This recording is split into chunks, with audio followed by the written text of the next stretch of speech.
There we go. Oh, there's no. Oh. There we go. Oh. All right. Okay. All right. Well, good evening and welcome to the November Planning Commission meeting. Before we call to order, just because maybe he's watching, happy birthday, Ethan Parker. We're so happy. We love you. Happy 8-year-old birthday. So, I'm sorry, personal little shout out to my kid there since I'm here. So with that, I will call the meeting to order and can we do a roll call? And Rebecca Fitcher. Present. I am Drew Spurgers and I am here. Ethan Reed. Present. Lori Quinn. Here. Mark Ferguson. Not here. Alexander Bainey. Present. Jensen Tilkey. Here. Jay Winborn. Here. Brooks Davis. Here. And Tanisha Roundtree. Present. We have a quorum. We have a quorum, and so we're going to go ahead and do the approval of minutes, and then I'm going to do a little insertion on the agenda, and we're going to hear from the director. So if you were here at the last meeting and you've had the opportunity to read the minutes, can I get a motion in a second? Motion to approve. Second. I have both. All those in favor, please say aye. Aye. Anyone opposed? All right, the minutes stand approved, and so we're going to turn it over to the director for just a moment. I just wanted to address the commission real quick. If you read through your thing, you're going to notice that none of the items have an actual recommendation on them from the planning staff. We are changing the way that we do things a little bit. What we will do, rather than wording it, it's all in the wording. Rather than saying planning staff recommends approval or not approval, the terminology is going to change. We're going to advise you whether it aligns with the zoning code or not. It's just something that we're doing on the recommendation of the city attorney. So I wanted you guys to be aware. I know that you're used to seeing our recommendation. It won't be exactly like that anymore. Drew caught it. He called me about it. So I wanted to address that before y'all started tonight. So there's no questions. Okay, thank you. Once again, we appreciate the continued transparency from the Department of Planning. So thank you for that. We appreciate that. Okay, before we move into our public hearing items, just a couple of notes here. The Conway Planning Commission makes recommendations to the City Council on public hearing items. Items reviewed on this agenda will be considered by the City Council as early as November 26, 2024. Items not approved by the Planning Commission Board of Zoning Adjustment may be appealed to the City Council within 30 days of the date of denial. And so with that, we will move into our public hearing items, and we will go with item number A, and it looks like Ryan has us to begin with. Good evening, everyone. This is for an annexation of roughly 43.05 acres just south of city limits. Currently, it's zoned. It is not zoned because it is outside city limits. They're requesting to come in as an R1 single-family residential, which would align with the comprehensive plan. The adjacent zoning at this time is none. All adjacent parcels are outside of city limits. No existing structures are on the property. We've been in talks with Mr. Hart and Mr. Bell on this one for a while. They're needing some more time to take a look at this. So it's likely going to be tabled at this meeting tonight. I'll let Mr. Hart make that decision, though. But they are trying to get some more information for us before we move forward with it. So I can answer questions. If you want to have him present his first, that might be best. Okay, we can do that. And then if they don't want to table it, we can go back through. Okay. So, Mr. Hart, are you? You know the drill. Name, address, favorite food. I mean, no, you don't have to do that. I'm just kidding. My name is Mitch Hart. I live at 1401 Hogan Lane in Conway. I'm the petitioner, so I'm obviously in favor of this. So that's important, right? Anyway, that being said, a couple issues came up that we needed to address. So we were suggested that we table this for this month and put it back on next month's agenda to address some concerns that we've had popped up during this process. Are you good with a motion to table it? I am good. Okay. All right. But I'm also in favor. I hear you. We appreciate the collaboration. I would like everyone to know that I'm definitely in favor. Okay. But you're agreeable for it to be tabled. Okay. Yes, ma'am. Are there any questions? I think you're good. Thank you. Is there anyone else here to speak in favor of this? Is there anyone to speak in opposition?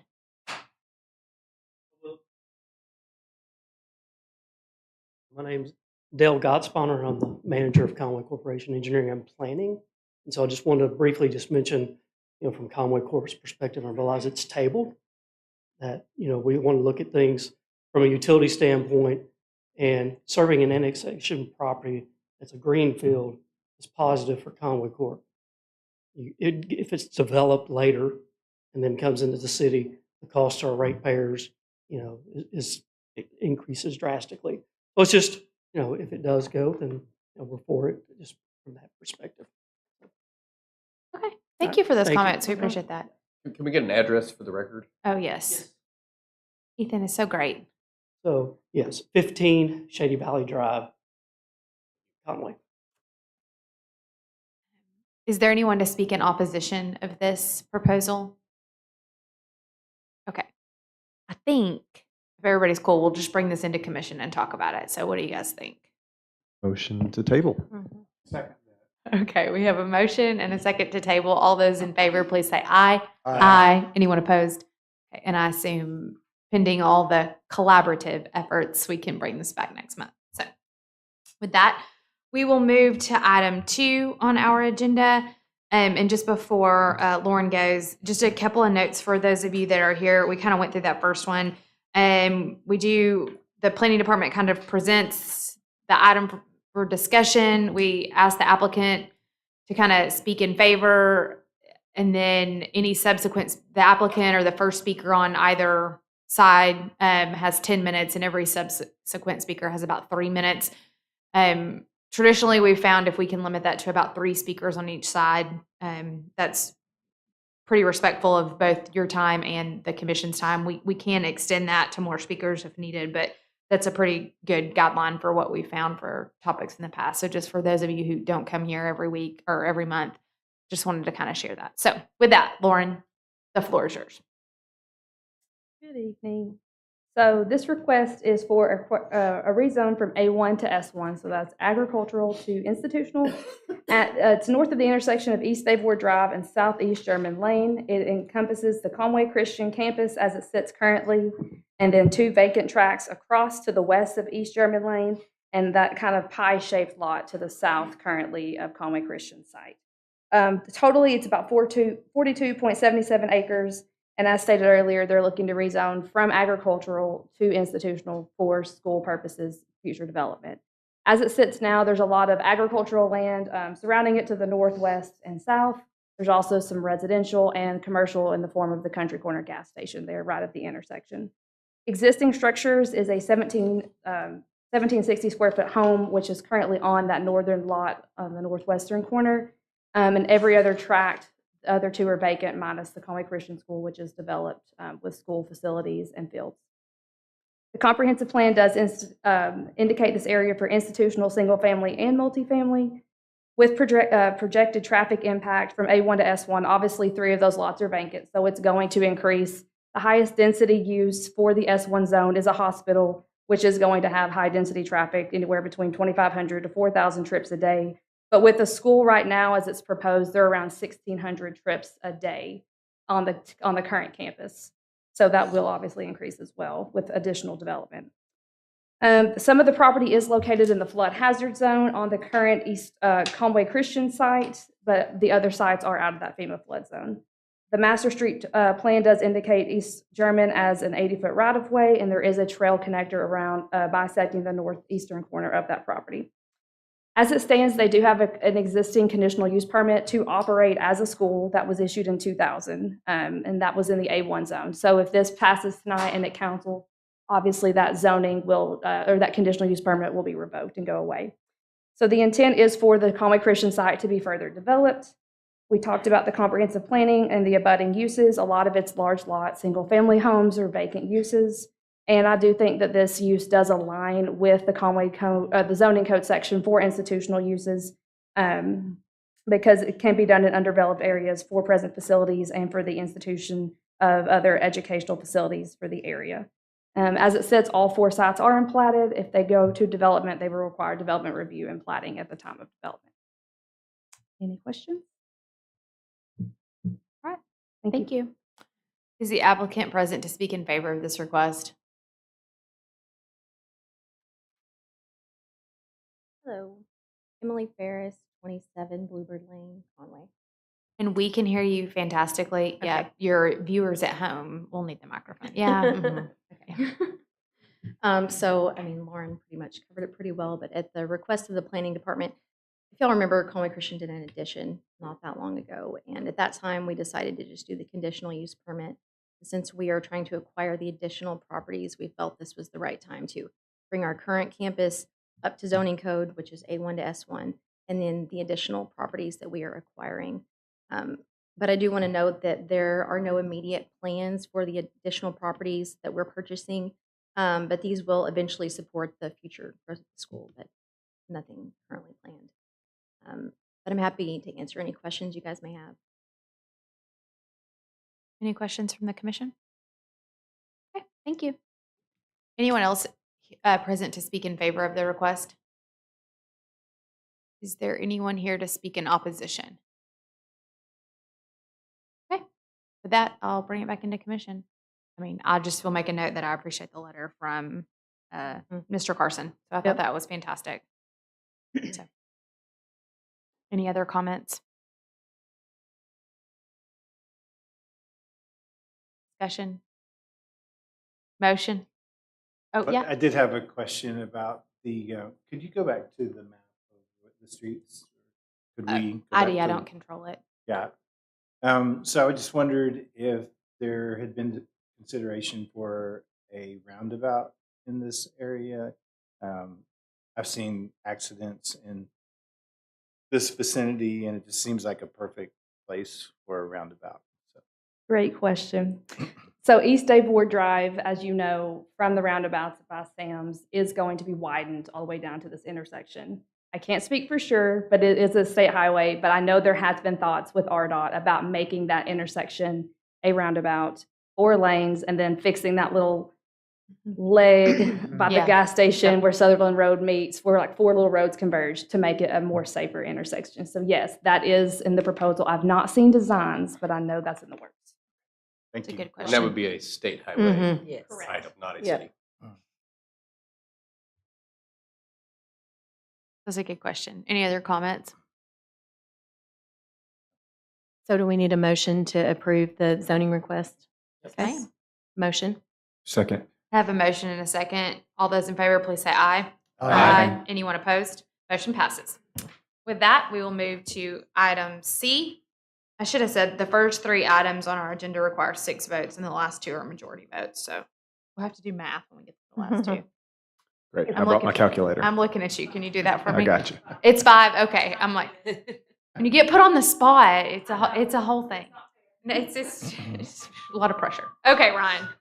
Okay, this one is a rezone from R2A to C3 at 805 4th Street. This is located approximately 200 feet east of the intersection of 4th and Harkrider. The current zoning is R2A, which is a 2-family residential district. Adjacent zoning to the north and west is C3, south is C3 and R2, and to the east is R2. Existing is a 1,904 square foot single-family home with a 1,446 square foot attached carport. This is in our old Conway Design Overlay District, and it is in our comprehensive plan as part of our special study area.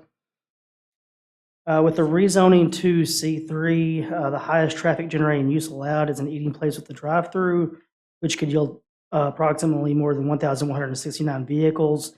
This will be joined with a conditional use permit that'll be heard next, kind of telling more about what they want to do with the site. But this here is just for the rezone. The current traffic counts across from St. Joseph's Elementary at the College Avenue and Harkrider Street intersection is 18,000 average daily trips. It's not within any FEMA flood zones. We looked at this. Rezoning to C3 allows for cohesive zoning and development at the corner of Harkrider Street and 4th. The comprehensive plan designates this area as a special study area. With the upcoming expansion of Harkrider Street, it's reasonable to expect commercial and mixed-use growth along the sector, and the rezoning would not likely harm any adjacent property. And you'll see from that picture there, it's just rezoning the lot to the east to make it more cohesive with the surrounding area. You have a question? Are we talking about the same thing? He's talking about, I think, the next. No, that's No, go. it's They're in Uh, one. I think It's this piece added to that other parcel, correct? Right. You see the C3, it's that highlighted piece right next to it. Got it.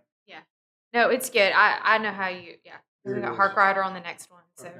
yeah, you can see into the future. That's what it is. You got a Downloaded it and superpower. I found it. Thank Yeah, you. we're tracking. Okay, sorry. Back to you, Ryan. You're good. Questions? Is the applicant here to speak in favor of this request?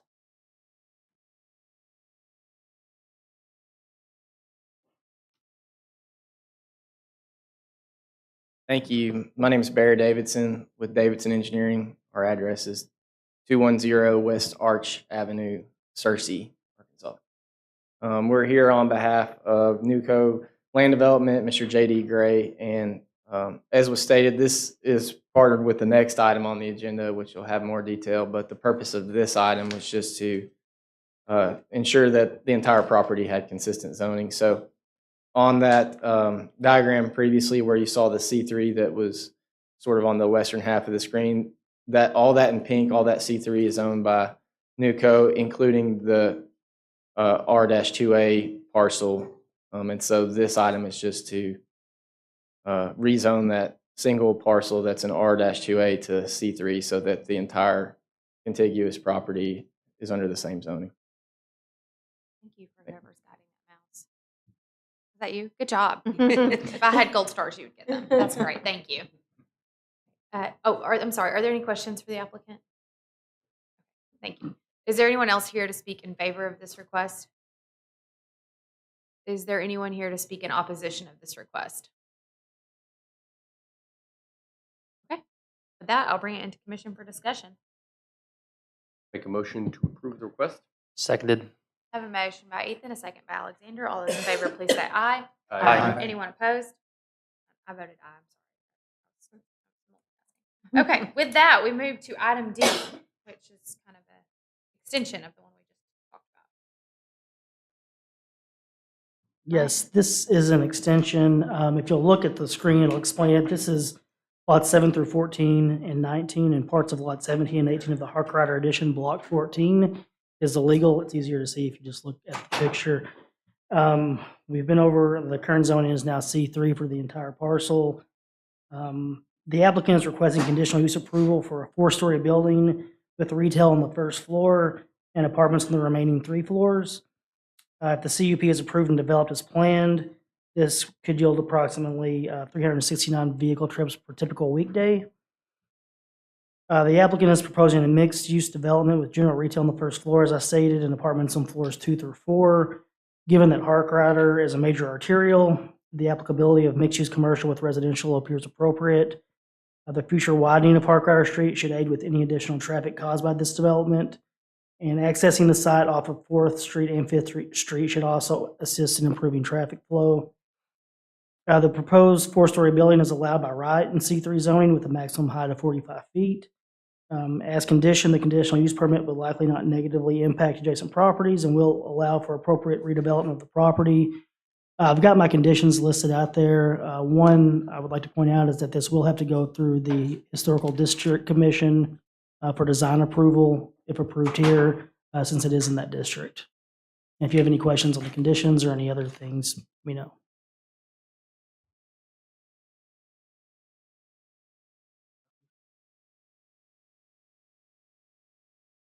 I'm good. Anybody have questions for Ryan? Okay. Is the applicant here to speak in favor of this request? Thank you. Barry Davidson again, 210 West Arch, Searcy, Arkansas. We're excited about this project. I think all of the conditions that we were provided are agreeable to both us and our client. A few things to note on the site plan. You'll notice that, as I stated earlier, these are all those parcels that were formerly Zone C3 in addition to that single parcel that was residential. North is to your left if you're looking at the screen. Hark Rider is at the screen bottom. So what's proposed here is, as was stated, a 4-story structure. The first floor would be retail. The top 3 stories would be apartments.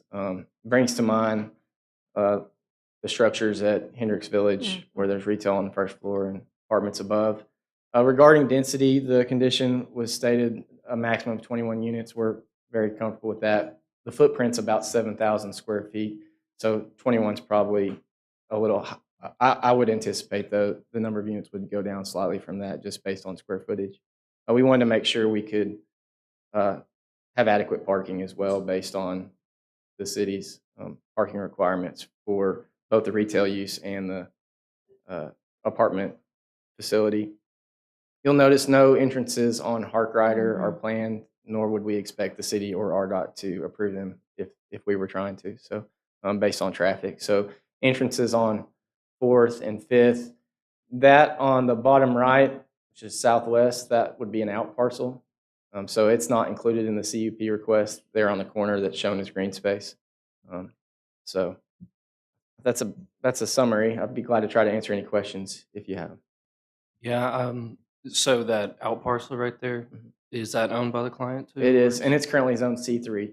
So it would stay zoned C3, would not be under the conditional use, so they wouldn't be able to build apartments on that. It would just uses that are allowed by right in C3.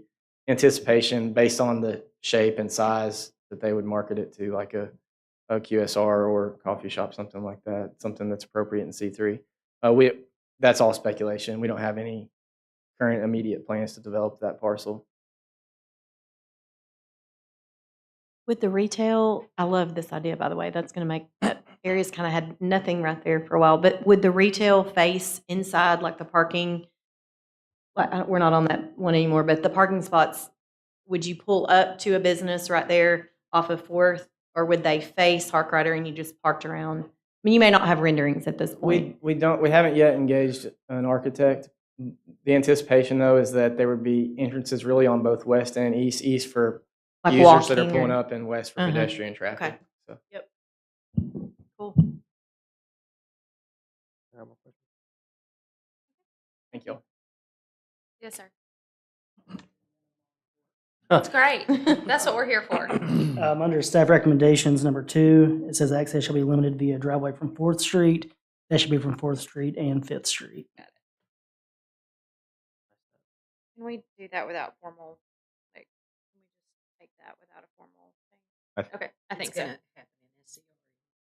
Okay, I just want to make sure everybody's cool with that. Okay, so that's been updated from his report. Okay, is anyone else here to speak in favor of this request? Some name and address, please. Good afternoon or good evening. Matthew Tucker, 10 Williamsburg Court, Principal, St. Joseph School, 1101 College Avenue. My purpose in speaking this evening is currently our elementary campus is to the north of this lot. And so there is a period of time in the morning there on 4th Street. There is a period of time in the morning that 4th Street is blocked off one way for school traffic and also during afternoon dismissal.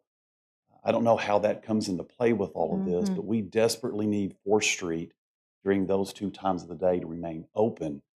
We want to be a good neighbor. We welcome the changes that are coming. We look forward to that.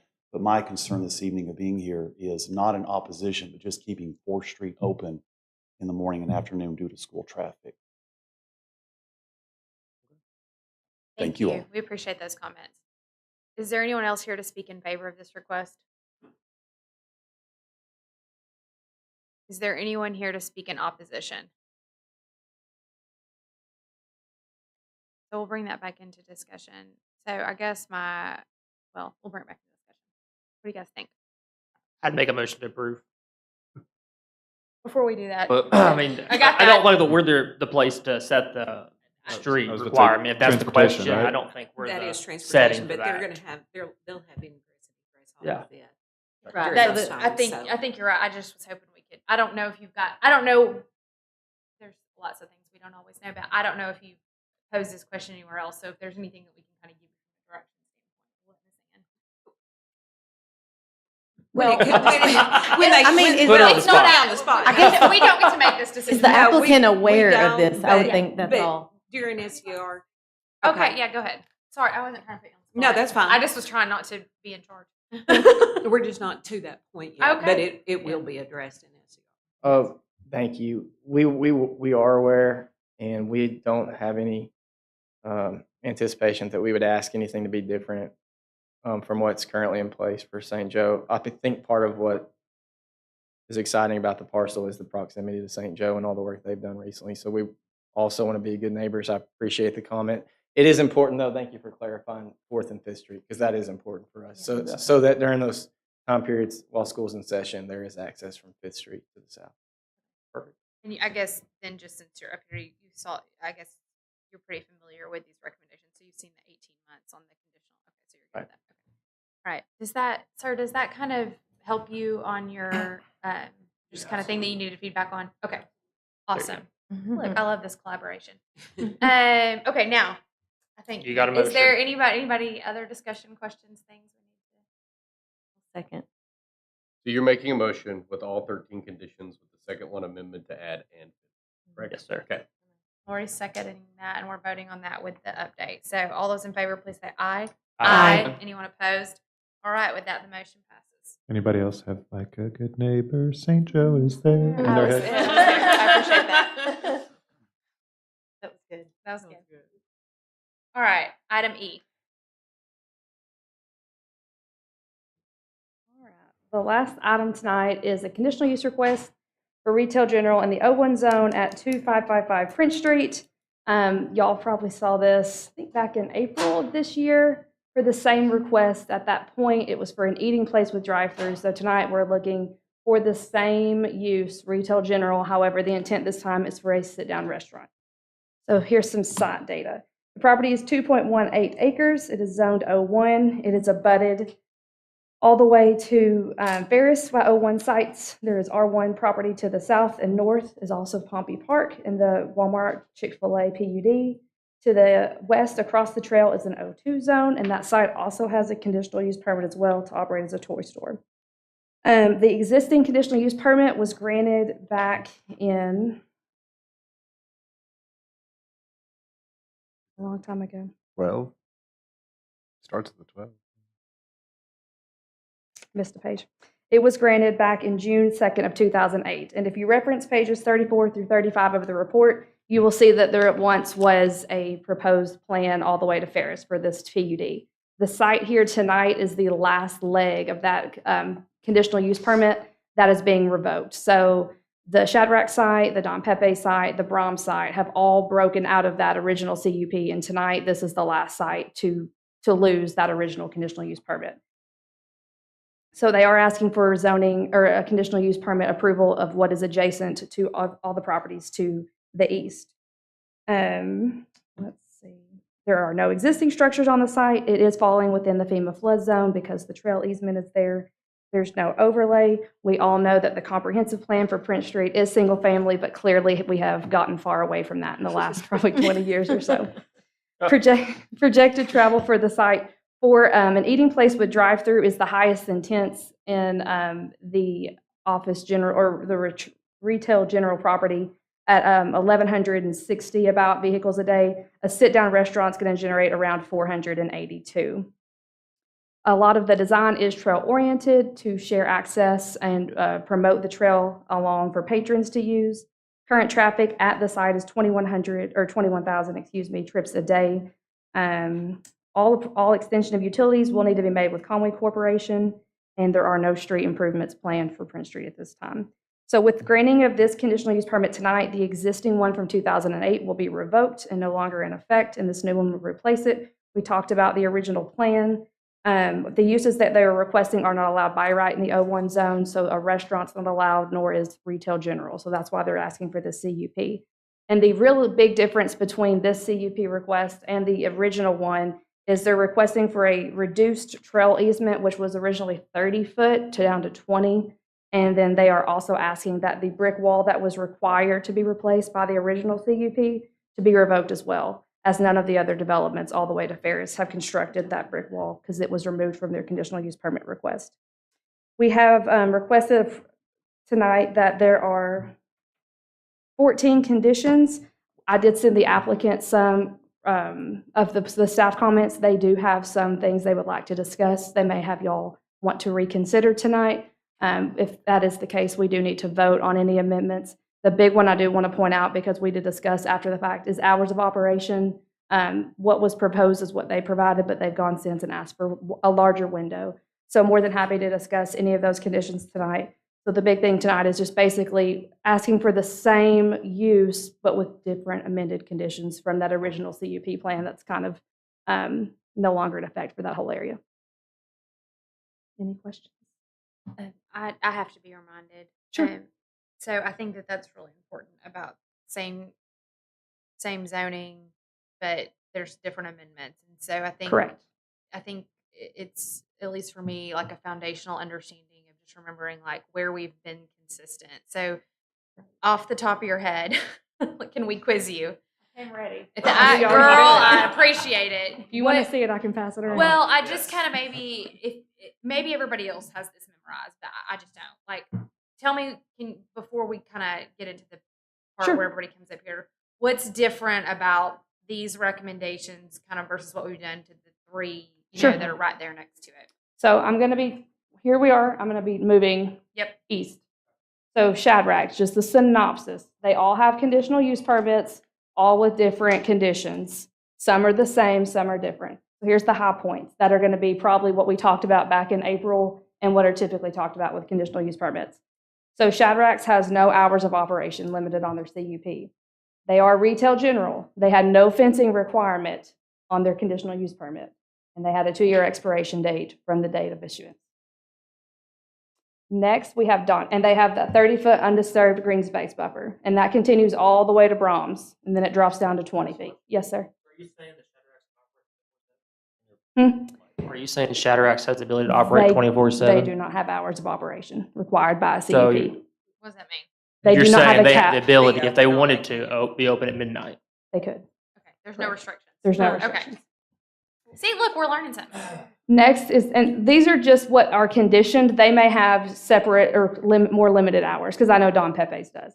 So the Don Pepe CUP, which is divided into 3 tracks at this point. So right here is Don Pepe's. They have the 30-foot undisturbed green space buffer along all of their properties abutting R1. They have operating hours from 6 a.m. to 11 p.m. They are allowed retail general and retail restricted, except for like hay goods sales and gun shop, something weird. They have no fencing requirements and a 2-year expiration from the date of issuance of CUP.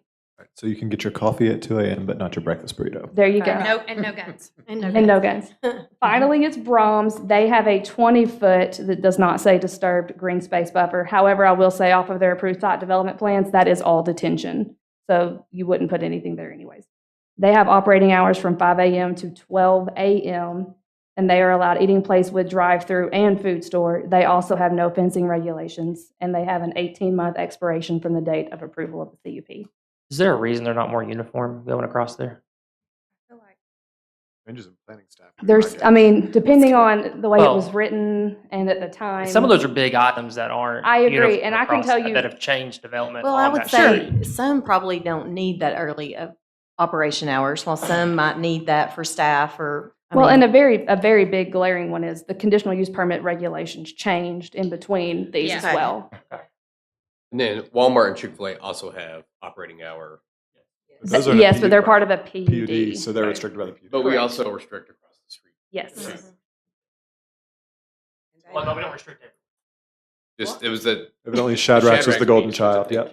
So, like I said, I tried to write the conditions. No CUP regulates another CUP, but I tried to be uniform in these conditions to match consistently as I could with properties across the street, operating hours in the vicinity, and just for future development between this site and the Shadrack site. What an exciting day in the planning office. It was. I spent a lot of time I can coloring. tell, gosh. I like it. I appreciate it. Thank you for the detail. I try. Thanks for the detail and coming prepared. No All problem. right, so we got Shadrack's, Brahms, and Don Pepe's, right? Mhm. Not in that order, but yeah. Yeah, I'm making my notes here. So, And Brahms has operating okay. Yes, 5 a.m. they all do I except for remember those Shadrack's. I'm operating sorry, I hours. got distracted. 5 I a.m. should to probably 12. said that. Yes. Yeah, I just. Okay. All right. Any other questions for Lauren? I feel like you're coming back up here. It's all right. I just want to like go That was ahead and manage only your my expectations. first supplemental data. I have many more. So. Okay. All right. Is the applicant here to speak in favor of this request?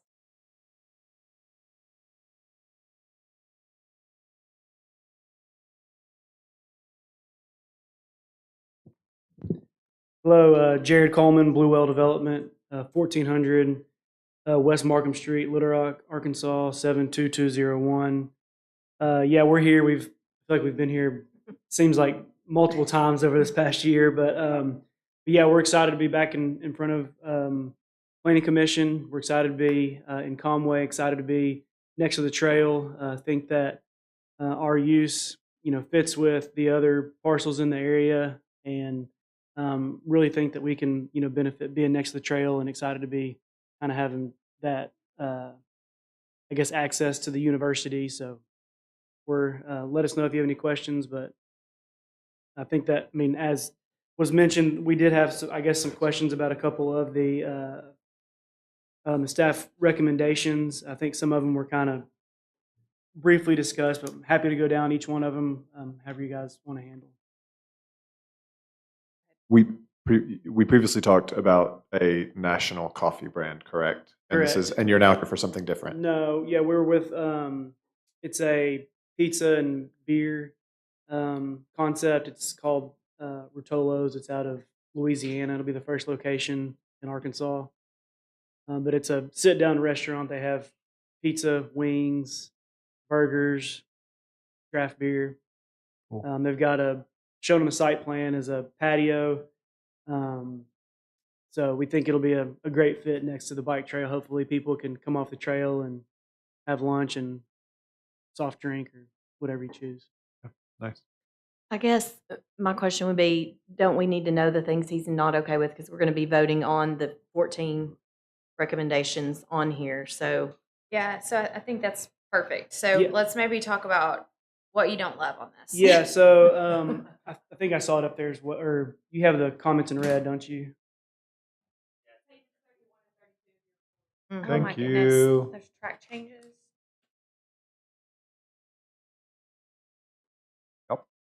So I think so right there, number 3, really. So per the plat, there's already a cross access easement in place that's already been recorded. So we didn't necessarily agree that it should be listed as a condition, just as it's already a recorded document in place. We've been working with the Shadrax owner and just have recently shared our most recent site plan with them, and believe they're working with their design team, and there's a willingness to come to an agreement on some kind of altering or relocation of the existing to benefit both parcels. But again, we just didn't really think that it should be listed as a condition, as we already have a cross access easement in place. what could Ann? Well, when we first started this, that was not in place. It is Oh, now, gotcha. and it was kind of it had to happen. We couldn't do another curb cut off of Prince.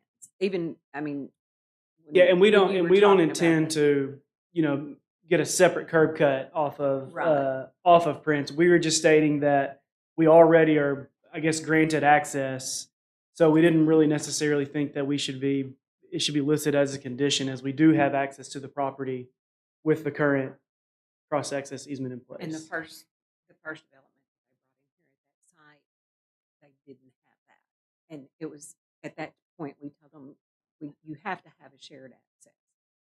It's Based on the access management plan for Right, Prince Street, you right. cannot have another curb cut. It's too Mhm. small. right.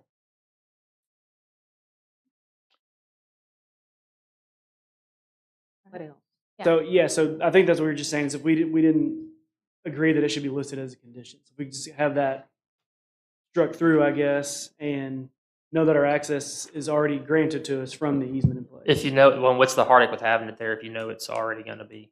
Well, just because we didn't, it's already been granted to us, and like I said, we're trying to work with the Shadrax owner on kind of, I guess,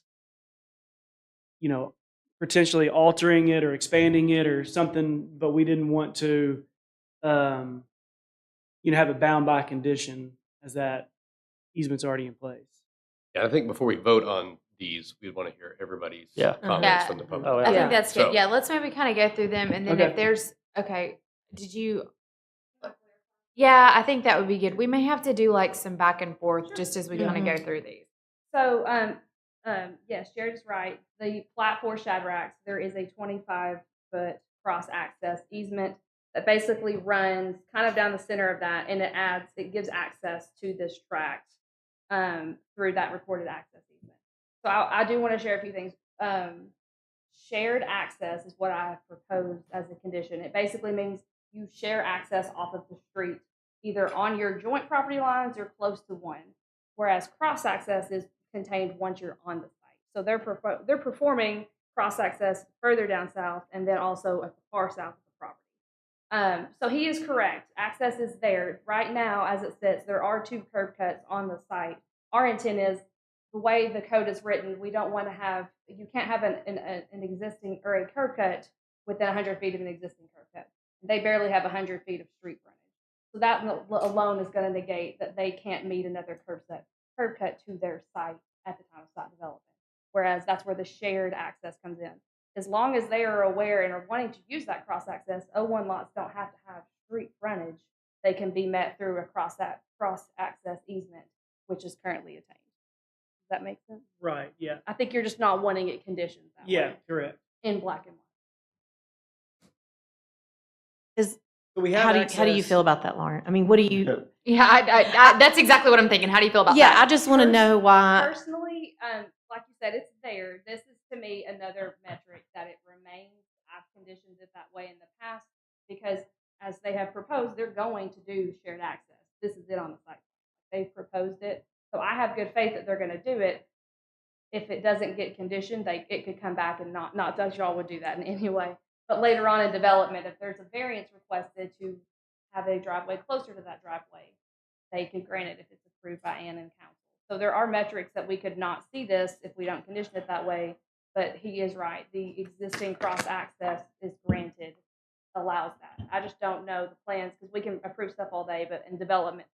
No, It's a safeguard, but that's me. No, we Well- ask for your opinion, so we appreciate that. And I guess our intent was like, since we have the cross-access easement in place, like we're already granted access to our parcel. And so could we, rather than have that listed as a condition, can we be, I guess, bound by the cross-access easement? And then know that both us and the Shadrack's owner are working together to try and, find, like I said, expanding the drive or some other kind of access onto that benefit both parcels. I think that's a good position. I think maybe from just a structure standpoint, let's work through all the things. Let us ask our questions, and then we'll bring it back into discussion. I think if we, very frankly, try to negotiate back and forth between the Planning Commission and you all here on every point, I don't know if that's the most productive use of everybody's time. So let's go through all of the things and kind of let us hear where you're at. Yeah, I think, 4, 5, 6, 7, we're good. Did I? Oh yeah, and she was right. So we did originally propose the 11 a.m. to 10 p.m. Store hours. However, we just thought that if the tenant chose to begin serving breakfast, we'd like to have the option to do so rather than having to, go back through. So what that do you was want kind the of hours intent. to be? 7 to 10. Well, if Shadrack's gets 24 hours, I don't know if we can. No, I think again. Well, that's a place to start. Yeah. So no, we requested on our reply was from 7 a.m. to 10 p.m. So that would be our request. Okay. All right. So we got that on 2. We've got a conversation to still have on 3. 3. So you were down to maybe 7. Yeah, 4, 5, 6, 7. We're good on. 8. We're good on. 9. We're okay with the 30-foot undisturbed green space buffer. We did strike the landscaping should consist of trees of evergreen species to provide additional buffering. There is, I guess, existing landscaping screening in place. It's more natural landscaping. I don't believe that the other parcels were required to put up evergreen species, so we were just, I guess, wanting to use the existing green space that's in place. I remember the neighbors wanted to keep that green space. If y'all remember the people that lived, a couple of the neighbors came from Adamsburg and they really wanted to keep that green space in place. So yeah, that's why we started the undisturbed Yes. buffer without Mhm. the brick fence. That Go ahead, Lauren. I want to be consistent here. No, we appreciate it. So condition 9, as it is written, is exactly what we had when y'all were approved back in April. However, there was also a thing about fencing. Yep. And I'm going to be honest, I took fencing out because none of these have consistent fence standards, so I did not find it fair, and they're all abutting residential zones, to hold these folks to the same thing. As long as they can do the 30-foot undisturbed buffer, but I do want to point out that when it does come to Lauren, will you speak closer to the mic? Sorry, my bad. So as it's written right now, minus the strike through, there was a fencing regulation when this was approved back when we were trying to go for eating place with drive-through. At that time, another 15th condition was added by you guys for a fence. And like I said, I went back, I watched it all, and I looked at all of these, and no one else was required to put a fence via a CUP. So that's why I didn't find it consistent to make these folks as well. Speaking to the evergreen Brahms, their condition is landscaping shall consist of trees, bushes, etc., evergreen species to provide additional buffering or screening to the neighborhood residents.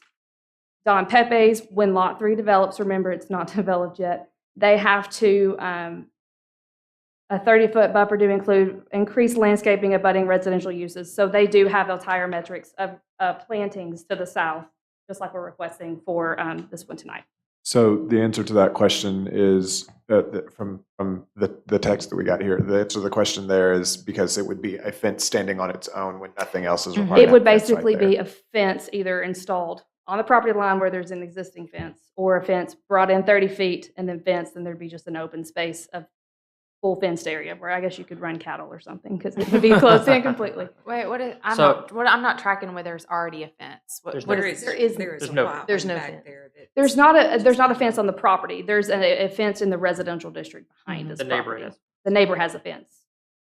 So it's the neighbor, it's the person who lives there. Correct. Like it's Lives their in fence. that. And there is some Okay. vegetation, but it looks like maybe an old tree and a lot of some just growth, just kind of left undisturbed. But we're requesting additional landscaping just due to the fact that it was consistent with the other developments along that property line. So the other developments, they do have the requirement of the additional landscaping with the evergreens. When Lot 3 of Don Pepe's, they will be required Correct. to do additional buffering, and so is Brahms. And then Brahms, yeah. Brahms will have to as well. Because they don't have anything right now. But it'd be consistent to keep it None of in those there. lots have developed. That's why it's hard to kind of mitigate. Sure. Shadrack. Shadrack's has a 30-foot green space buffer, but that's all it says. A buffer shall be vegetated and left in an undisturbed state. So it is not specific. It's not specific to evergreen or anything of that nature. Yet again, Shadrack's was before the CUP conditions changed, so it's a little bit light compared to the other two. Okay. I feel like we're going to need to come back and talk about this evergreen Okay. fencing. So let's continue to move through. 10, 11, and 12 will comply. 13, we requested, I guess, and I think this is consistent with one of the other CUPs, but it says that if not commenced within 18 months from the date of the permit, then it would be null and void. We just requested that it be, for 24 months in the event that we didn't get, the project completed or commenced within that 18 months. You said it at the beginning, but who has 24 and who has 18? Or who had? I'm sorry. We No, just no, we you're need fine. I need a diagram of Yeah. these things. I can share We it, should- but my I know we need handwriting's to talk. atrocious.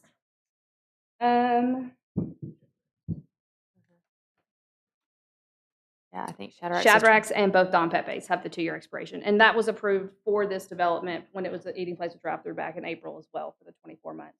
Okay. In April, we gave I 24 remember months. this. Yeah, I recall that now. And while we're here, can I go ahead and just address condition 14? Yeah. Are you looking to strike it completely?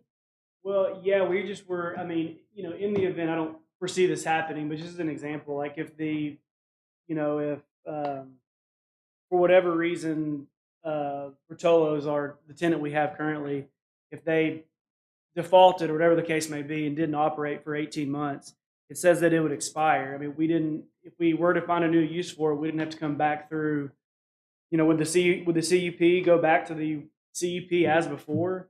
Or, what would we do if it expired? We had to come back through for another for a similar type use to be approved, or? So no, you're tonight granting retail restrict or retail general. So anything allowed in the retail general realm, you would be able to do forever until the CUP is revoked or taken away. So it wouldn't expire after the 18 months? Well, so this is the problem. If it's vacant. If it's vacant, you can't. I'm just going to point out real quick from the zoning code. This line is strictly from the zoning code in the conditional use permit section. It says the planning commission and council cannot be permitted to authorize any reduction of the minimum requirements set by this code. So we can't take that out regardless because that's part of the zoning code. There's no argument there. Okay. Anything else? I think that's it. Okay. Sit down or? Hang on. Any questions? Why did we switch it to 18 months from 24 months previously? I think they asked for it. And we said yes. And we did it. I mean, it's for- always, Okay. they I always mean, I expire just don't after know why 18 we- months, and he's And that's just a very asking for an common extension. yes. Okay. I mean, we're Sure. okay with because it's sometimes hard to get those timelines. We just no longer want CUPs to be good Right. forever. Oh, I agree. We I have- think that's changed during our time. Yeah. It has. Because when we first were on here 3 years ago, they had no expiration. So we have these random CUPs. Good. Yeah. Good to have expiration. Are there any other questions for him at this time before we get into discussion about things? And we'll need to have other speakers too. I'm aware. Yeah. Okay. We're gonna let you hang out in a batter's box. Yep, So like sounds you're good. probably coming back to see us. Okay. So anyone else here to speak in favor of this application?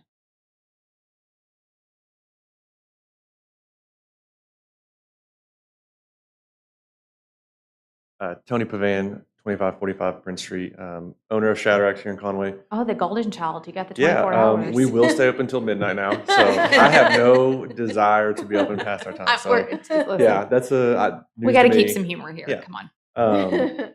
But I'm not necessarily opposition or in favor of just saying that we are working with them to try to make sure that that access off of Prince Street is both good for them and us. And once we kind of see all those designs with what maybe the city has in plan for the future of the rear of our properties too, I think everything can work out. But we are working with them, trying to be generous neighbors and make sure that that works for us as well. And I know there'll be a lot of site development review process going on. So we have spoke with them, and this restaurant is much more in line, I think, with what we're happy with. So, yeah. Anything Makes sense. We understand. Thank you. Anyone else here to speak in favor of this request? All right. Anyone here to speak in opposition? Okay. All right. So we're going to bring this into discussion. And so I'm going to run through my notes. Ethan, keep me honest here. It feels like that we need to, what is different than what the planning department laid out under conditions. Number 2, number 3, number 9, number 14, and then this 8-foot fencing that was an additional recommendation that's not in these current. So that to me is 1, 2, 3, 4, 5 items to discuss that are separate. Does anybody have anything? Will you just say those one more time for me, Rebecca? I'm Sure. sorry, I'm trying to keep up. Number 2 was the hours of operation. Yes. Number 3 was it about joint access. Yes. So that's 2 items. Correct. The third item was number 9, which is about green space. Uh-huh. The fourth item is number 14, about language that's in the zoning code, about like being vacant for 18 months. And then the next item doesn't appear on here, but it's about 8-foot fencing that occurred back in April. That's the 5th item. Yes. Is that okay? Yes. So maybe we try to take these one at a time as a commission. Yep. All right. Fine. Which one do you want to start with? Operating hours. Top operating hours. I'm good with operating hours. I'm good with that. It's in line with everything else. So what's our, other than the 24-hour situation, what's our least restrictive hours in this area? Who has the most hours to The operate? 5 a.m. person, who was it? Someone was So five in to the midnight. general vicinity, obviously it's Taco Bell. Well, well, the general vicinity in is this actually area. Shadrax. Yes. A budding Yes. residential. Let me grab my other one. It was 5 a.m. to 12, and it's Brahms. It's Brahms. There you Look, go. I got Yeah. notes. So my opinion would be to give them that, so it's exactly Yes. consistent. It's the same. Great. There's no 4 different ones in the area. Let's So just 5 match. a.m. to midnight, and then 5 they can a.m. do to what they midnight. want. And Yep. they asked for 7 a.m. to 10, and we're doing more. I think That's that's right. great. I'm good with that. Does anybody have concerns with that? Nope. I think that may mean that Don Pepe's may come back and ask for an hour on each side, but y'all can deal with that then. But I am for consistency. Me too. On Same. this. Yep. Okay, do we want to vote on that right now? No, we're gonna take All at them once. we're gonna take them as amendments. Okay. Momentarily at the end. Let's get through them because let's get through them. Okay. The joint access is item number 3. But the second thing for us. I guess my question is, one person says we already have it. Staff says, yes, you do, but we still want it. I mean, It's a double down. That's so honestly- you don't, would it be it's not a big deal if we don't have it in It's here? not, because here's the thing, when this comes to site development review, if they are not sharing with Shadrack, they have to be 100 feet away from that curb cut, which is not possible. So they can't do it anyway. Cross access is there, and the beauty of it is we're going to hope to widen that So- existing apron to 40 feet, and that will benefit both parties with a nice. If we take it safe out, entry. it doesn't matter. It does not. Let's take Well, it out. Take it out. well, let's we've hear from used- everybody. Okay. for it. I don't agree because I think it's about consistency because I think it doesn't matter in this situation that it's not possible. But I think there may be another development on down the way that says, well, you took it out of here, and so we don't want it there. And so if it doesn't matter whether it's in there or not, if it's for consistency, I think that's something that we need to consider. Sorry. No, I think that's something you have to think about. That's how we end up with 6 different hours of operation. Can I make one comment real Yes. quick? So we've used the term easement and joint access agreement. Right. Can you explain those for everybody? Sure. So joint access means how the properties touch the street and get to their site. So they share one common access. Cross access is internal. So it's not touching a street. It's how they move interior yeah. through their sites, through the front, through the back. It's kind of as they've shown here.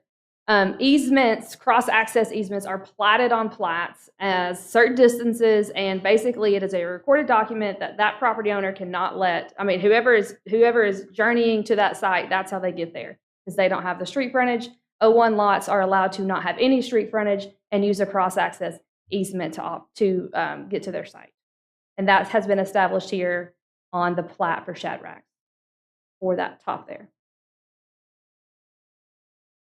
So in theory, if they went with some other business, Shadrack's could not block them out of their property. Correct. With the easement in place, right? Because there's already cross It access. is a recorded right. cross access. So I guess that's my point is, Sure. I mean, if it's a It's hindrance kind for of, and I him know for y'all some don't see it, but it's the same thing that's done with Don Pepe's lots 1, 2, and 3. Lots 2 and 3 don't have street frontage. They're all sharing the same access, platted access easement that runs north-south through their site because they don't have enough street frontage to get multiple curb cuts because they have to be 125 feet apart. Well, I tend to agree with Rebecca on this, even though it's already a done deal in this instance. If we go to the next property and we use what's next door as the guide, I think we want it in there, even though it doesn't affect this property in theory. It could affect the next one down the road. Right. I mean, I do get that, but I also think we are looking at this for a specific reason. If nobody asked us, we wouldn't be looking at it. I mean, Well- and I guess I'm still not clear with why we don't want it in there, but then, I don't know. I'm fine either way.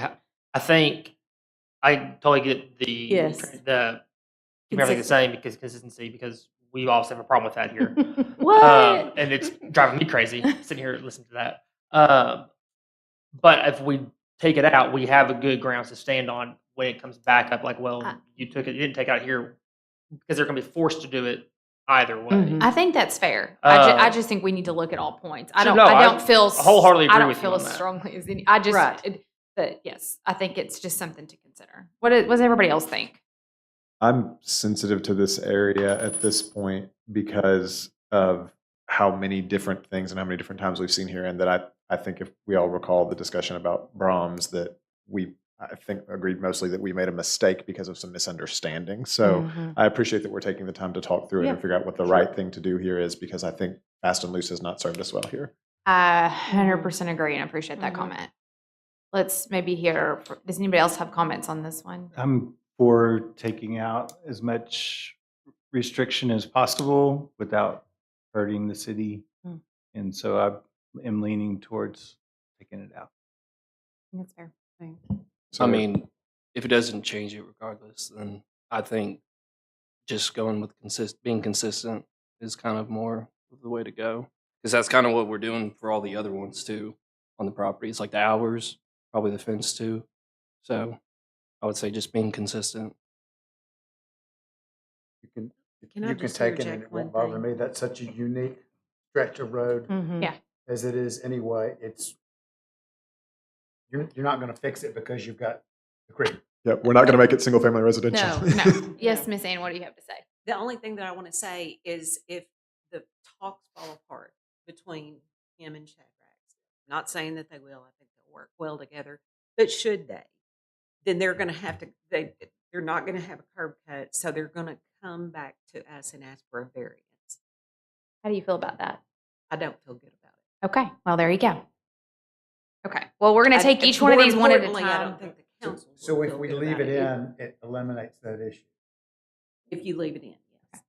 Because they would have to have a new conditional use permit. Correct. I think many of these, Thank you, Ann. I am also with Brooks. I want to be as least restrictive and as welcoming as possible. I also want to do right by our planning staff.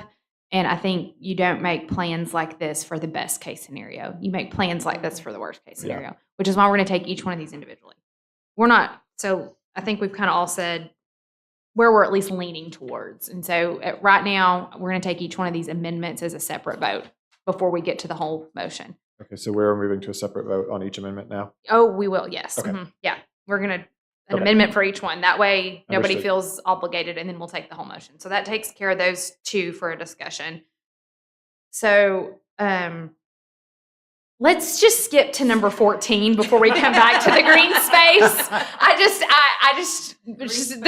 This is my, how do we feel about 14 needing to stay in from the direct?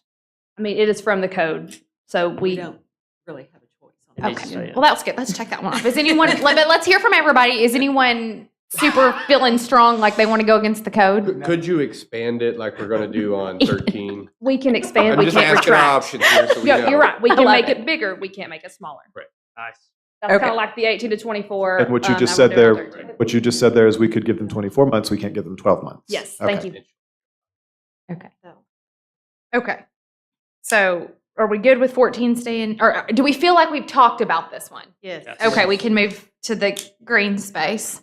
Okay. But do you want to Let's- talk about 13? It's an Well, easier 13. one, too. Yeah, 13. Yes, what would you like to do, Ethan? I was in favor last time with the 24 months. Me I too. know that's 24 months. not exactly what the code reads, but given construction time, I mean, we're seeing it now in the subdivision. Mhm. Replattings are having to come back for extensions because we're not giving them enough time in construction and development. I understand the time it takes to develop a piece of property. Sometimes it moves slower than one hopes. So I have no issue with that on the 24. Agree. On the 14 one, I wouldn't mind seeing that one go to 24 because I also understand you invest as much money in a piece of property. You need time to market it to get somebody else in there of the similar use versus it expiring. So I would be in favor of both 13 and 14 going to 24 months. No issues there. Same. Mhm. Okay. Good job, Ethan. So we've talked about those two. All right, we've talked about 4 things. So it's really 6. I said 5. So now we are to number 9. And so we've got both a green space conversation to have and a fencing conversation. So Lauren, before I open this up to commission for discussion, is there anything you want to add before we do this part?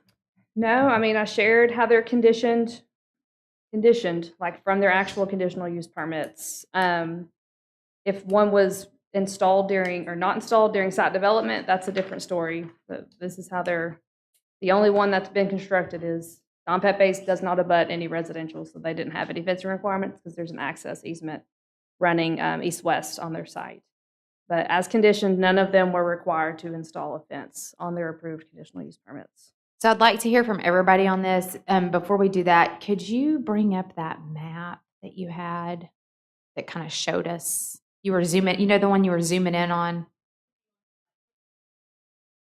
Aerial view, I think. Yeah, that one. Mm-hmm. Yep. Okay. All right. So I'd just like to hear from everybody. What do you guys think?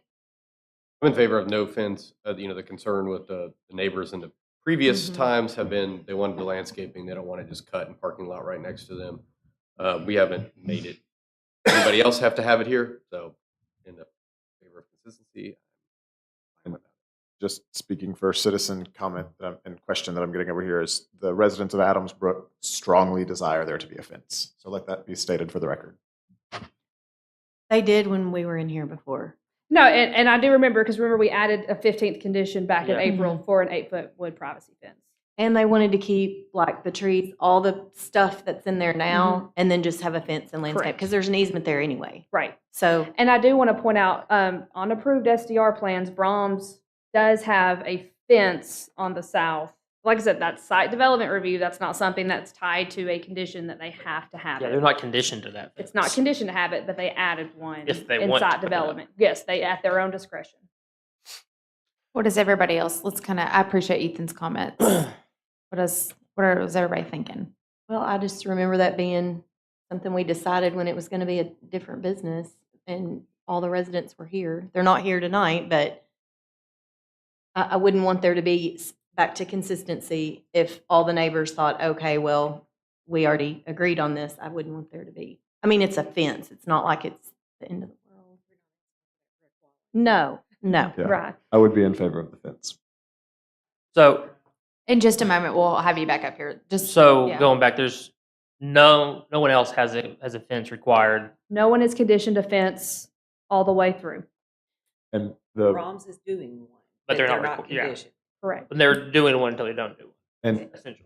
Lauren, if you saw the question here, I think the concern there is I don't think we're all in agreement with how we remember that vote landing earlier this year. And the second thing is evidently some of the property line at the back of Adamsbrook has a fence and some do not. And so I think that might be why at some point this was a concern. And Well, I think the Brahms location in Adamsbrook, the houses sit closer to the property line in the back than they Yeah. did with the other properties. Right, which the Brahms doesn't have a fence Right, required. right. So to And answer Brahms is closer to those properties. It's kind of like the sidewalk to nowhere. It's like, well, I mean, I don't know. I don't know what Someday the. they'll all connect. Yes, yes. So to answer your question, yes, back in, and I apologize, it was May. I'm really bad looking back. Back in May, it was conditioned as Jared has shown where they had blacked out or marked out. And we did propose a fence regulation.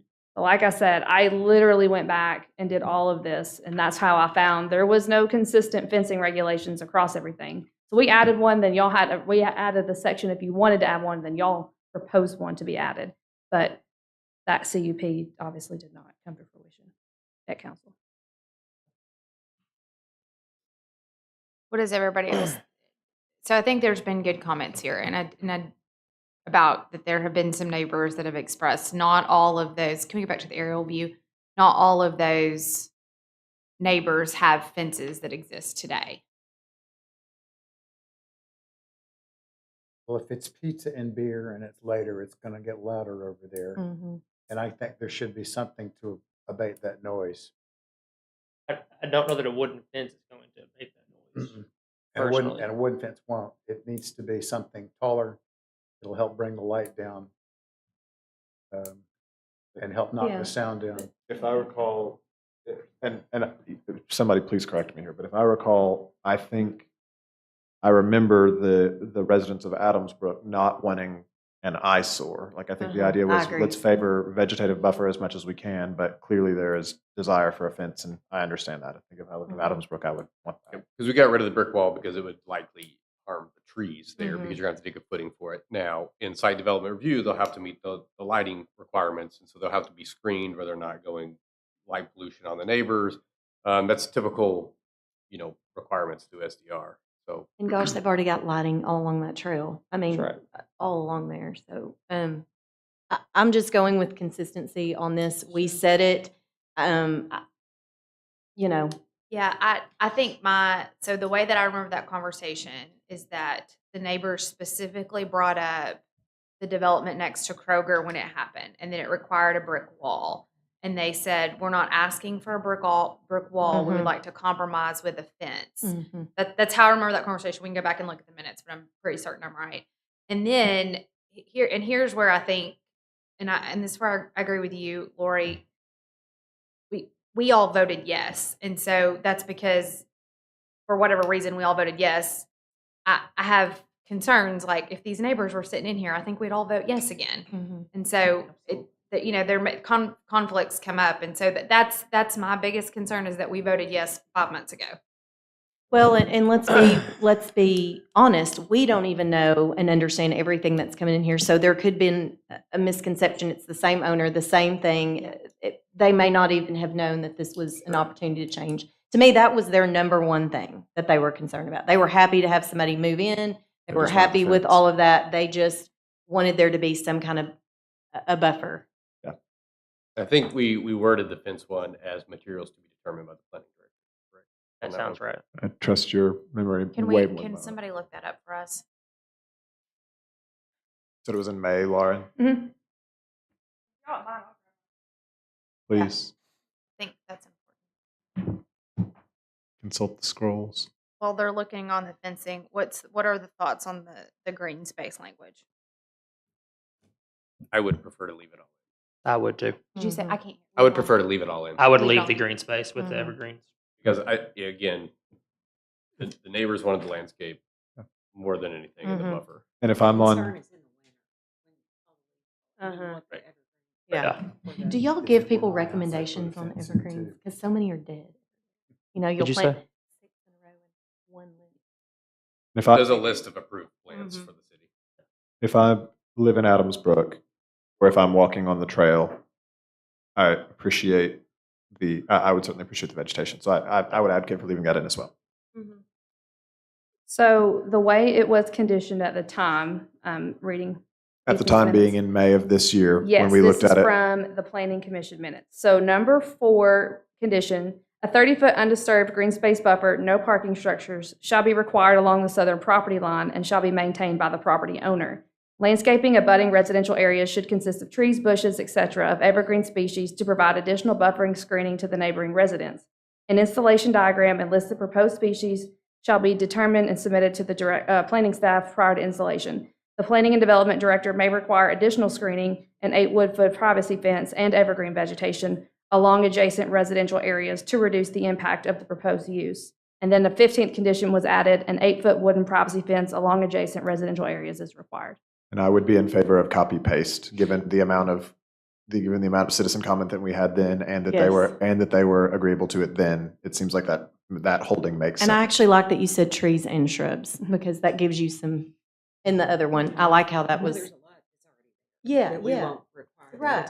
Well, and the nice thing is the note of the planning and development director may require additional. It doesn't mean like this is a minimum. It can be in excess. Yep. So if we want to add the 16th fence. Well, I think we want to have some discussion, and I know you're sitting on the edge of your chair. We're going to let you come back up here and talk, so don't worry. We're all about fairness. It's going to happen. I promise. I just want everyone to feel like you can kind of discuss.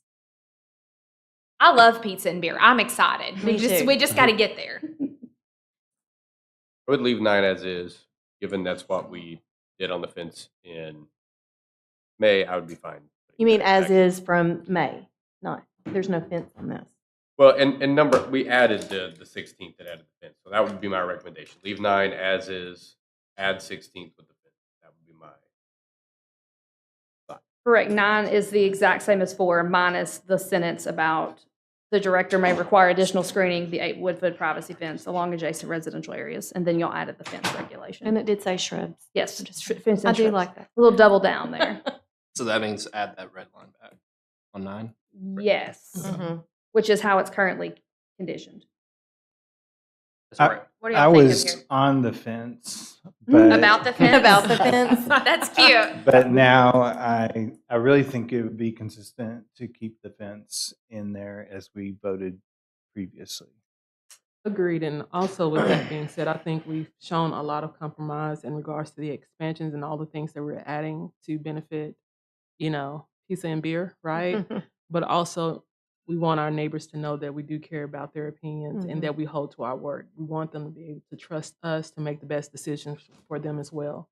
So keeping consistent, as you all have said, I think that'll be best. I think that's really well said.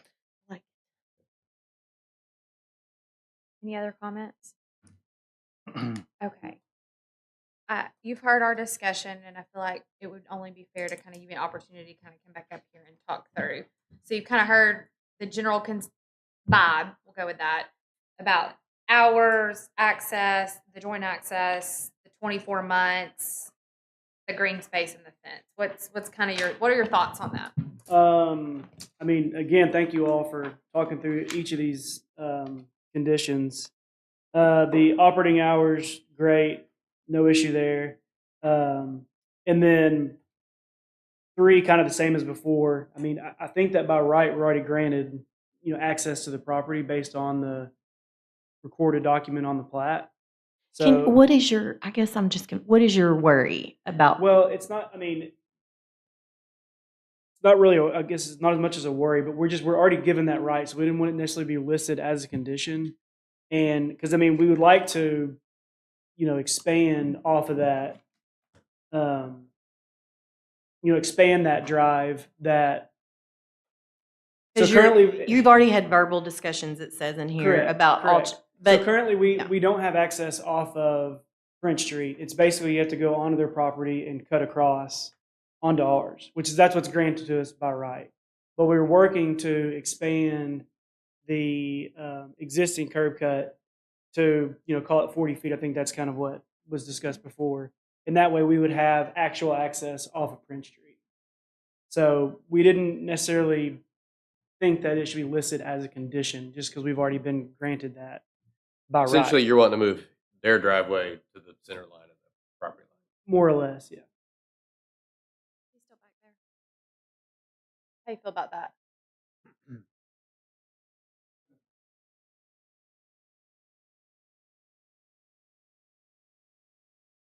Yeah, I mean, we're going to work to make sure it helps keep the flow of traffic on our property appropriate. So as long as it doesn't mess up that and mess up how we're doing business, then we're going to work with them. If we were to take that verbiage out, do you have any issue with that verbiage since you already have an easement in place? That's a y'all question.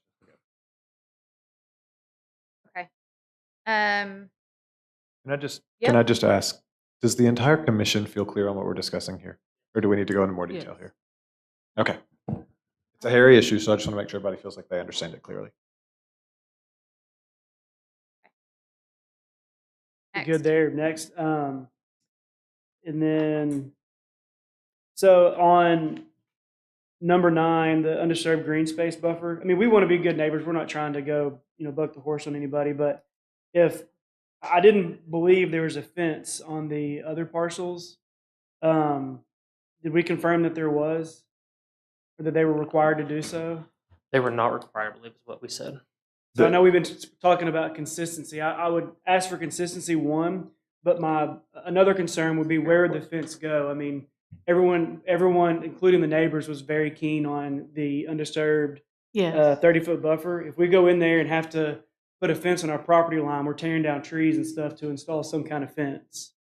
So, and then also, if we did install the fence, you can see where the property line ends. We'd have a fence halfway across that property. It would stop, and the remainder of that parcel wouldn't have, or the fence would stop just kind of halfway across their property. Because it's in the middle of their property. Right. Yeah, I do see that. But I thought y'all said that Brahms did have. Braun chose to. They're not required to.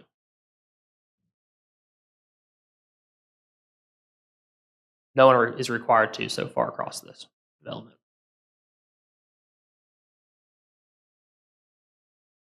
So if we're going for consistency, the consistent thing would be to not have it there. If we're going with consistency of how we've approved it in the past, there's different ways if you want to look at it. That's exactly right. Which is a pain.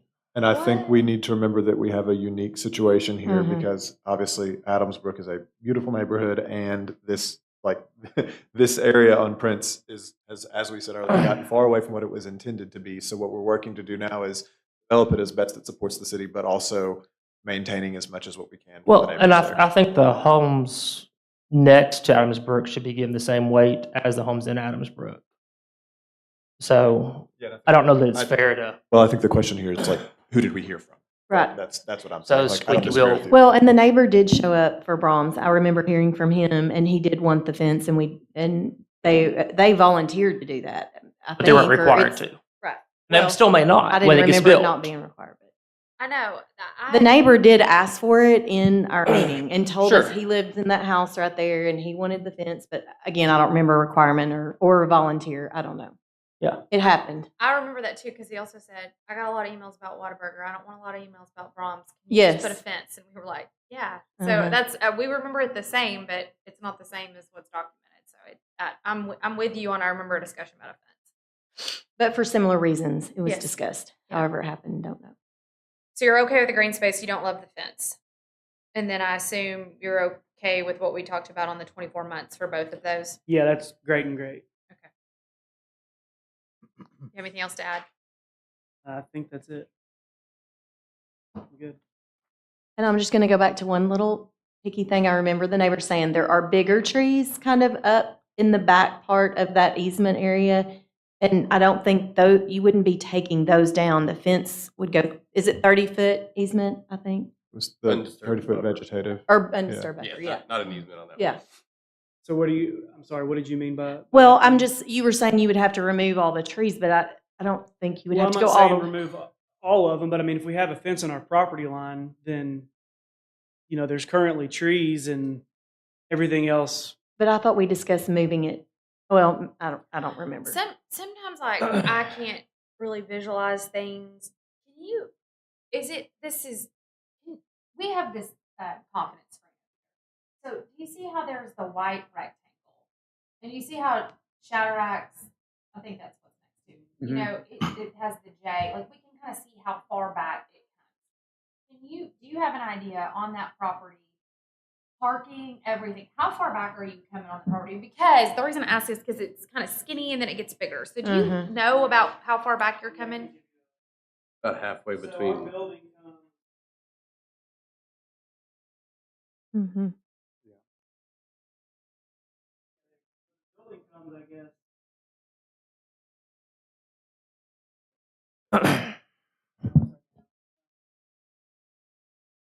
This is basically, it made, this is 30 feet. There's an additional, Almost like 100 feet from the back. Well, I guess my question is, could you save the neighbor's green space like they asked and just put the fence at the 30 foot? just speaking freely, we'd be against that, putting the fence in front of that, but then who maintains that? Well, Our property and the fence, I mean, it's basically a wooded area. We actually walked back there recently, there's already trash laying in those woods. Put a fence back up there, and who's gonna get between the property line and the fence? And, I mean, I guess. but there is already the neighbors already have a fence. So, But the fence would be, What fence are you talking about, Lori? I'm Adamsbrook. Yeah. I You don't talking about know. the Adamsburg homeowners have a Uh-huh. fence? Yes. Okay. Both of them don't. Well, One of them does. Mm-hmm. you go back to the picture with the yellow. Ariel. Yeah. So we wouldn't want to put a fence out here because then this space right here, I mean, by theory, I guess it would be us maintaining the property. So it's fenced off. People back in here, there's already trash laying back in here. So if you're going to put, as a property owner, if you're going to put a fence up, you would want your fence on your property. If we're going to do that, then there's going to be, we'd have to disturb these trees in order to install it. Well, and we did discuss that, and I don't remember. I want to point out, if there is a space between those two fences right off of a trail, you could have a safety issue also. Right. Oh, I agree. And like you said, the maintenance. But then how is it a buffer much if it's just a fence on top of the fence? But I mean, I guess that's all we can So do. there's still, again, there's still going to be this buffer is basically the entire property. And then again, the rest of the parcels don't have a fence. I don't. Yeah, I mean, I If we appreciate remove- that. We've established it. Yeah, yeah, yeah. So Right. we've got that. We're talking about your parcel. So can we go back to the black and white version? Yeah, the site plan. Thank you. This fence is something we're trying to get a compromise on, right? Like you want these neighbors to want you here. We want to be respectful. I thought your comment was beautiful. We want you to feel very welcomed here. Is there opposition to putting the fence, like, I'm not calling up, but like right here where the spring dumpster is, like at the back of where you're actually developing the property? Like, That's what he was just going over. He doesn't want to leave Want it. He doesn't want to leave a it big green area blocked in back vacant there. where stuff could happen. That's what we Yeah, went over. if we're going to do it, we'd rather have it on, Yeah. if we had to do it, So- we'd prefer to do it on the property line. so without a fence, you're going to maintain that area, Yes. I mean, I but think, the fence would prevent you from maintaining that area. well, I mean, I'm not saying it would prevent us from maintaining it, but I mean, if there's, I mean, just in all practical purposes, if there's a fence there blocking those trees, then people are going to get back in there, trash is going to get back in there. I mean, it just would be I think it would create more headache than it would a benefit. And I don't remember how the discussion went, and someone might remember this, but we did discuss, they didn't want all the trees cut down to put a fence up right next to but I don't know how we fix that. I mean, I'm not a fence person or a tree person, so I can't. I just remember that was discussed, and it's like, well, if you put the fence, but you lose all of our trees. I heard when she read the approval, I heard the word may, where it might be discretionary on the part of the planning department. I think that was in the one about vegetation, because I heard May too. I don't think it was in the one that we added. Okay. I mean, she can confirm that, but I heard May too. Like, we heard the same thing, and then I heard her say, and then there was an additional one, because Oh, that's right. I was tracking with you too, but confirm that for me. Okay. Yeah, that Okay. is in that final clause, right? It's in May wasn't in the additional. Yeah, it was in the one before. Yeah. So the other thing is if the neighbors have a fence, and it's on the property line, technically it's a joint Shared fence. So in theory, if there's one already there, they wouldn't have to put one if it's on There we have one. the property line. If it's not on the property line, then you would have two Mm-hmm. back to back. Now, I know down the street in the development, down the street, the fence was completely on the commercial parcel and not on the residential parcel. So it was removed. I don't know. If I own that piece of property, I'm going to put my own fence in. Yeah, I mean, I lean towards the rest of the development doesn't have it. I know, we discussed it back then. There's things, if they were to go maintain it, they're going to have to go over into the trail to get around there, most likely to clean that up. I mean, the practicality of a restaurant, I'm assuming the lease is probably going to be written where the tenant has to maintain their own landscaping. They're probably I just feel strongly that we told the neighbors this, and this is a huge piece. Now, whether tonight we make the decision on where the fence goes and that can be up for discussion or amongst the staff, and if the neighbors want to, I mean, I don't know. Or we can go back to what we decided that night. We have that in. Well, that's along with what you're saying. The question here, I think, is what you just asked, the same thing that Johnny just asked. Can we work the design phase for fence placement? Yeah. Is there a way that we could stipulate that? How do you feel about that? Say that again. Can we work with the design phase for fence placement? Kind of the same way that we were like, discretion may include, et cetera, et So cetera. the question is going to be, do we have public comment? Because if we do, we've got to record name and address. Yes, that would be Johnny Adams, and I will look up his address or Johnny, text me your address, please. I'm speaking on your behalf here. What's your reaction to working with the neighbors in site development? I mean, we're happy to work. So am I committing to putting a fence up if we go through that, or are we saying that would be decided in SDR? Well, but I mean, I think you knew that the last time we were here, we decided on a fence. So this, honestly, tonight was a change in the other direction. And so that was based on public feedback, neighbors' response.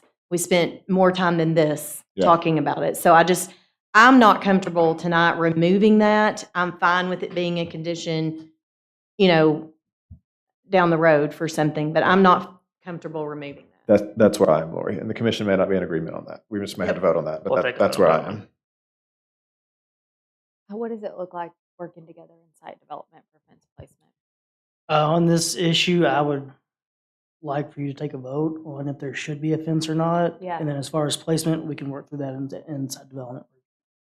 So we need to decide if we're. So if you enforcing the establish fence that or there not, so we should need be to a do that. fence, then we can work inside development review. If you decide that there shouldn't, then that's a moot. I think we're all in agreement that the evergreen, the landscaping stays in place. Yeah. Okay. So just as a matter of Robert's Rules of Order here, we're going to take a vote on the amendments. I understand that the entire motion requires a majority vote, which will be 5 people. What does an amendment require?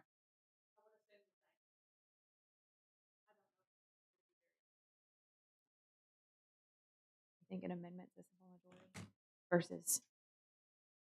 Because technically, we're just adding to the conditions and then voting. When you vote on the end, you're voting on every condition you talked I know, but sometimes amendments require more. I mean, it's been 20 years since Can somebody Google that?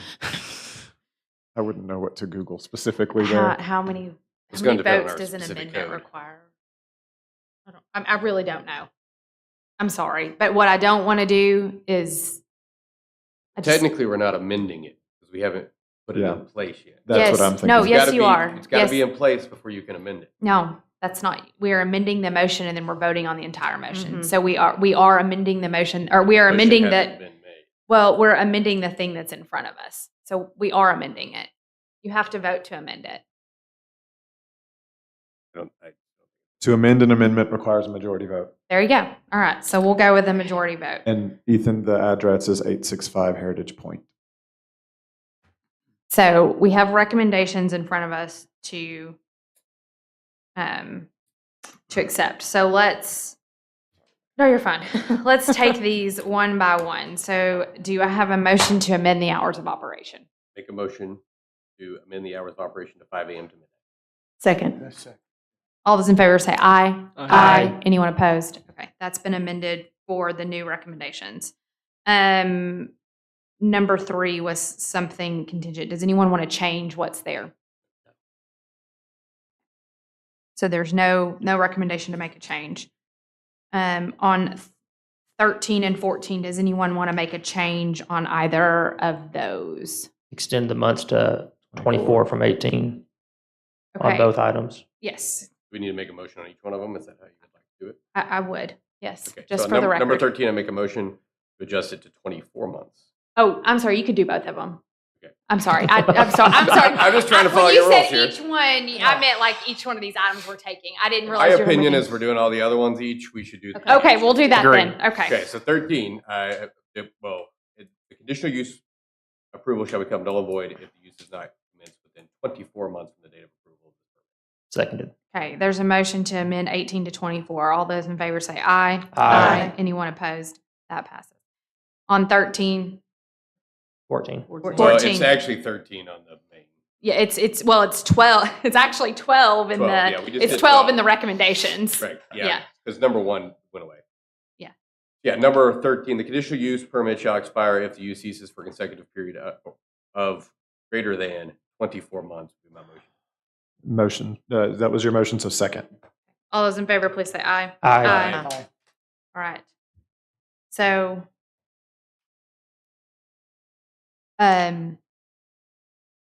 Number 9. does anyone want to make any changes to number 9? I would like So- to add the fence But are with the, Are we putting that on number 9 or as a separate thing like we did back in May? I think we should make it a separate Okay, thing. then If let's- we're going to do it, it needs to be a separate thing. Does anyone want to make any changes to number 9? Hold on, Ethan was trying to say. Nope, I think we leave 9. Okay. Would be my opinion. If anybody has it. I And agree. leave 9 as proposed, not striking not accepting their As suggested in the changes. actual Well, staff yeah, it's just report, what's in not the the. recommendation. So nobody wants to make any changes to number 9. Does anyone want to make any other additions to the recommendations that are in our packet? Can I just make a small suggestion here on number 9? This is not a change, but I want to make sure that we're all on the same page. So if Ethan has to go back and watch this video or we're doing this again in 9 months, it says a 30-foot undisturbed green space buffer with no parking structures shall be required along the southern property line and shall be maintained by the property owner. Landscaping abutting residential areas should consist of trees of evergreen species to provide additional buffering screening to the neighboring residences. An installation diagram and a list of proposed species shall be submitted for approval by planning staff prior to installation. The planning and development director may require additional screening along adjacent residential areas to reduce the impact of the proposed use. This is We're how suggesting we leave that as it is. Yes. there have Okay. been no changes made to that. I just said shrubs, but if y'all don't want to. Okay. Where's it's evergreen species and shrubs? Yes. But I think the planning and development director may require additional screening. Right. So Yeah. they could. Okay, That they can- covers it. Miss Leave Ann, it. when you watch Leave this, it. Lori really wants some shrubs. Okay. Leave it. I think that's great. Listen, it takes a team to And get it just there. in the interest of clarity, since this has felt messy, but we're good. I'm sorry. No, It's you're so not. messy. You're doing great. I appreciate you reading this into the record. My pleasure. All right. Would anyone like to make any other changes to the staff recommendations? I would Oh. not. I would like to add the fence as a separate item, and I would like it to be, how do I word that, Ron? Well, that's what we were saying, to leave it at the discretion of, But I think the discussion was not the height, it was the placement. And so Uh-huh. what we said previously was an 8-foot privacy fence, material to be discussed so I think what we're suggesting here is an 8-foot privacy fence with material and location to be The last time it decided. was wood. I was incorrect. it was, It was wood. Okay. it was. So an 8-foot wooden privacy fence, location to be determined during site development review. That's my understanding. Can we not just copy and paste what was said previously? It needs to be written in right now. So, Lauren, Okay. Gotcha. that's a great question. What was said last time? The planning and development director may require additional screening and 8-foot wood privacy fence, evergreen vegetation, along adjacent residential areas to reduce the proposed use. And then the exact condition added was an 8-foot wooden privacy fence along adjacent residential areas is required. Yes, that. So is your motion to add an 8-foot wooden privacy fence along adjacent residential properties? Is that what you want to add, or do you want to add with location as determined? This is your motion, so this is you. I feel like we don't have the location decided tonight, so I want to say, my motion would be location to be determined. Agreed. That's where I am. Do we need to say who determines? During the site location? development review. Yes. So I have a motion to amend location to be determined by planning director. 8-foot privacy fence with location to be determined by planning director. Perfect. No, I'm just asking. Okay, that's your Yes. motion. Whether have Ethan that and I agree on written the down so language, quickly? a motion to amend this recommendation. Is there a second? Second. Is there any more discussion before we vote? Can Ethan read that, please? Sure. So you're requiring an 8-foot wooden privacy fence along adjacent residential properties with location as determined by the planning. Is there any more discussion before we take a vote? I make second that motion. Denise, already got you. Great. Okay. Is there any more discussion? All those in favor of this change, please say aye. Aye. Anyone opposed? Aye. Okay, we're going to take a hand vote. I'm going to call the roll just because. So, what? You want to do it? I don't care. I'm Yes, just you do putting it. No, you do it. All right. Please, you do it. Rebecca Fincher. Let's be clear here. The motion is in favor of the fence. So a yes is in favor of the fence, a no is in opposition to the fence. Rebecca Fincher. Aye. Drew Spargers, aye. Ethan Reed. No. Lori Quinn. Yes. Mark Ferguson is not here. Alexander Bainey. No. Vincent Tilkey. No. Jay Winburn. No. Brooks Davis. Yes. And Tanisha Roundtree. Yes. We agreed on a simple motion, so somebody count those. 5-4. You're good. So it passed? Okay, it passed 5-4. So with that, we are now to the entire recommended conditions, which have had a few changes. The hours, the 8-foot privacy fence was added, and then 24 months was changed on both conditional use. Those were the only changes. We discussed many other things, but Yes. some things were just left alone. So as part of that, if there's any more discussion now that we've made all these changes, I'm glad to entertain that, or we can entertain a motion. I would be happy to not cut anyone off on discussion, but to make a motion that we approve as just discussed, recommended. I have a motion by Drew and then a second. Any more discussion before we vote? All those in favor, please say aye. Aye. Anyone opposed? Okay. With that, it passes. So that is the last item on our agenda tonight. And so that takes us to announcements. I just want to commend everybody. I'm sorry we got a little off on that. I was unclear. I'm sorry. So I appreciate you holding me accountable. Okay. So that takes us to announcements. Adoption of a calendar. Y'all need to decide when you want to meet next year. So there's a proposed calendar that I Yes. think they just have to agree on. I'll make a motion to approve that. I'll second. There's a motion and a second to approve the calendar. All in favor say aye. Aye. Anyone opposed? All Thank, right. thank you, sir, for your time. We Yes. appreciate it. He Thank waved you. at us. Yes, He's not he listening did. now. He's- And Lauren, thank you for bringing the receipts. She did good on that. That was She had them like all if there was like an anticipated. MVP for a meeting, it was you. She's like, "Girl, I got you. I got all the things." I knew you were going to ask that. Yes. That was good. Okay, election of officers for 2025 term. Does somebody have a proposed slate?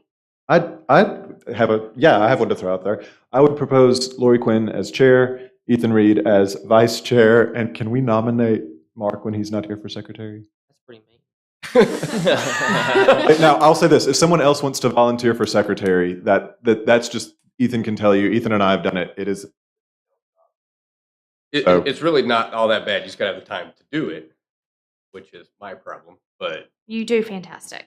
You do great. I think we that's need why they to, come in on Saturday or Sunday before the meeting. I think we would need to establish a rule. If they're not here, you have to call and tell them that they've been Not nominated. you.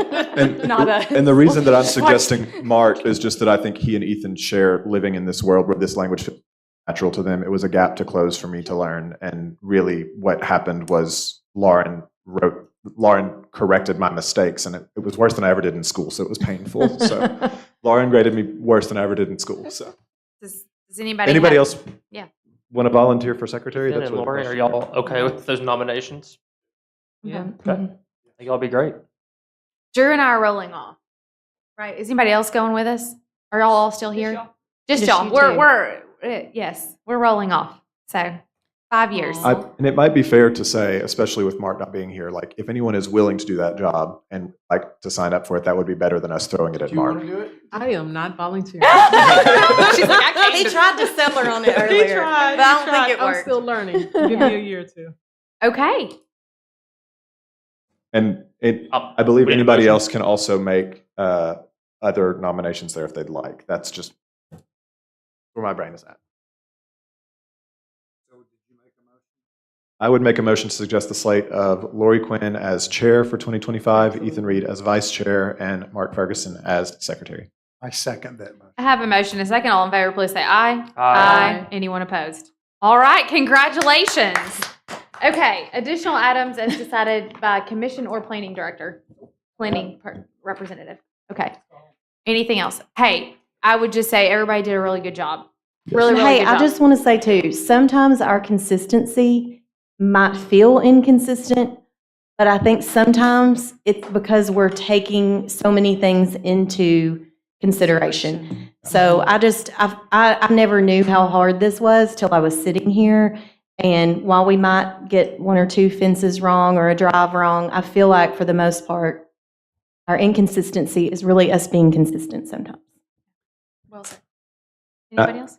One comment here. I will be out of the country next month, so this is my your last last meeting. meeting. And so, Oh, no. okay, just one thing, two quick things to say. First of all, it's been a pleasure serving with you all. Secondly, staff, the vibes totally gosh. different today from where they were when I got on the It's commission. amazing, Y'all, amazing. y'all rock. So Get your box. thank you for your work. I really, Well, really Drew, I was appreciate going it. to require you to be here next month since you're rolling off, but thank you for all you've done for the commission. We My appreciate pleasure. it. My Yes, pleasure. Thank you so much, Drew, for your tenure. Yes, Drew, there's nobody else I would rather have been right here with. So thank you. You've been the best. Well, Right? thank you. Just like, okay, Sorry. awesome. Sorry. Okay. I looked away at the wrong time. I was like, I'm like, there's people watching. Give me a high five. Just come on. Don't leave her hanging. Don't leave me hanging. Okay. I think, Drew, you're fantastic. We all agree on that. So we have to have a motion for adjournment. I make a motion that we adjourn. All those in favor say aye. Aye. Aye. We stand adjourned. Good job. And when